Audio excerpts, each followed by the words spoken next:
there, what abouters? Welcome back to another segment of What About? So last week we finished on Lots of orders of service. But ones that are more used in the big corporate setting. Correct. So big worship services that you're going to come to church and actually participate in. The next section of the hymnal, we get a little bit more personal, a little bit more like devotional time. So these are great around the breakfast table, lunch table, dinner table, bed at night. Very individual, very family oriented. Yep, so you can do them by yourself, you can gather the family, you can call somebody and do it with them. But yeah, more of an intimate type of setting that you can just kind of have a devotion time. Yeah. So we're looking at page 282, starting with responsive prayer 1. These I like for personal use because there's no music. And you all know how good I am at singing and chanting. And so this, for me, is not as intimidating as sitting down and using like a matins or an evening prayer or something like that as a worship service, because it doesn't have the pressure of song for me. But you don't have to sing it. That is true. Always read the words. That is true. But yes, you're tempted to sing because there are music notes. Because there's music notes, or I get distracted by it. So that's my own personal thought on it. That's not like how the writers did it, where they were like, woohoo, this one doesn't have music. Oh yeah, the fine print, that's what they said, not a singer. So what abouters? You pick and you choose what works for you. For me, for personal time, responsive prayer is good. This also, though, is something that we have done corporately. We have used responsive prayer 1 and 2 as like an Advent and Lent. I was going to say, sometimes like that shorter combined service that just needs, that's that half an hour time. We're just here together in the And Word. then you can add music in through the hymns if you would like. But this is also really good around your dinner table. Just very simple prayers for you to pray to start or end your day. It even breaks it down by morning, noon, afternoon, and evening for the prayers there. Sometimes they even include travel, so it's something nice to have.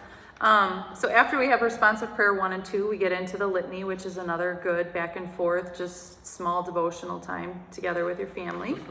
Then the corporate confession and absolution, obviously we do that together as a church, but there is a section in here that has individual confession and absolution so that you can, typically we associate that with like the Catholic Church where you go More to one-on-one. But if there's something really bugging you and you want to come confess, that's what that section is used for. You can come make an appointment with pastor, and that's what that section is used for. Then we get into a lot of prayers. Yes, like I would like for you to stop right now and think about a situation in life where you might want to stop and pray. Chances are there is a prayer for this. In fact, starting with page 294, they just have daily prayers. Yeah. So it's a Monday, so we're going to use this prayer, or it's a Friday and we're going to use this prayer.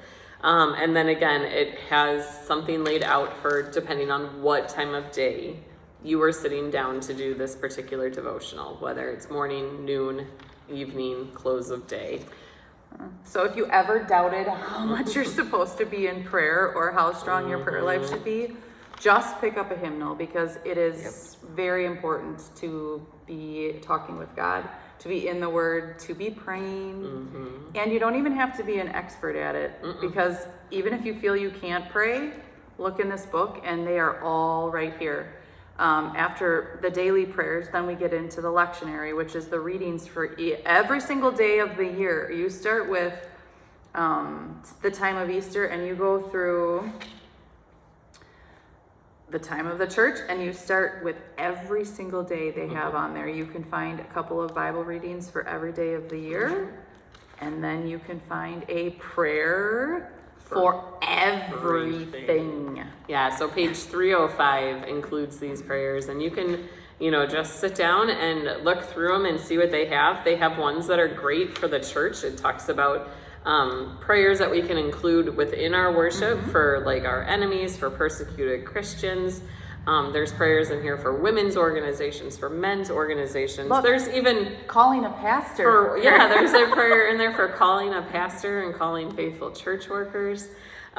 Even to open a congregational meeting, Yeah, a church like, council meeting. So if you are leading a meeting at church and you are nervous about how to open it with prayer, there's a prayer right there for it.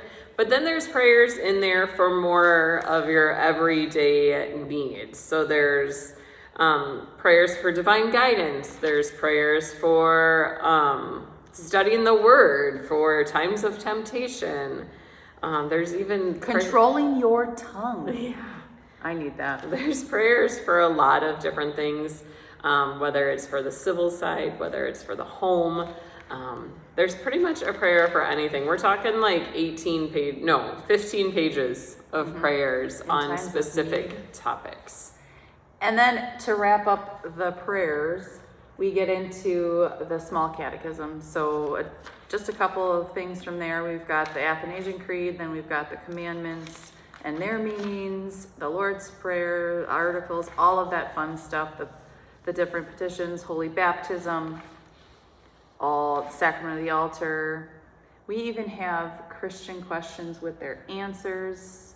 So lots. I mean, and that's just the first 330 pages of our That's all hymnal. just the first few pages. Yeah, and it took us like 7 weeks to go through, 8 weeks to go through before we even get into the fun singing part of things. But this is an excellent resource, an excellent tool for us to be growing in our faith, not just by ourselves, but with our fellow brothers and sisters. So if you have not taken one of these from church yet, please do.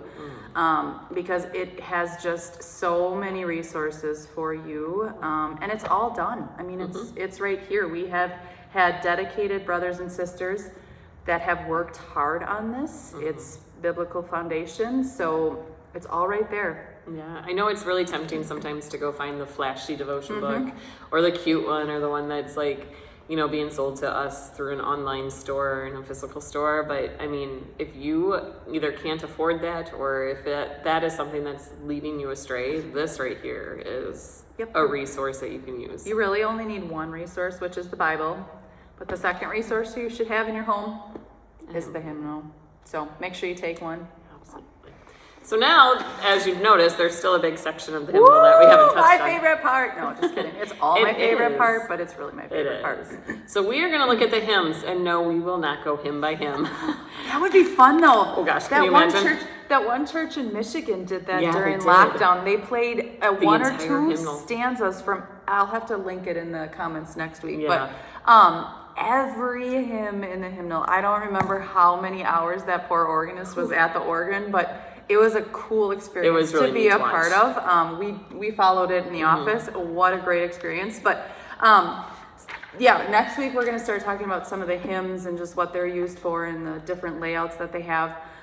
So before next week, shoot us a message and let us know what your favorite hymn is, and maybe we'll talk about that one, or we'll just kind of gauge and see what our favorite hymn is. Yeah. So we will see you next time, What Abouters, when we talk all about hymns. Have a great day.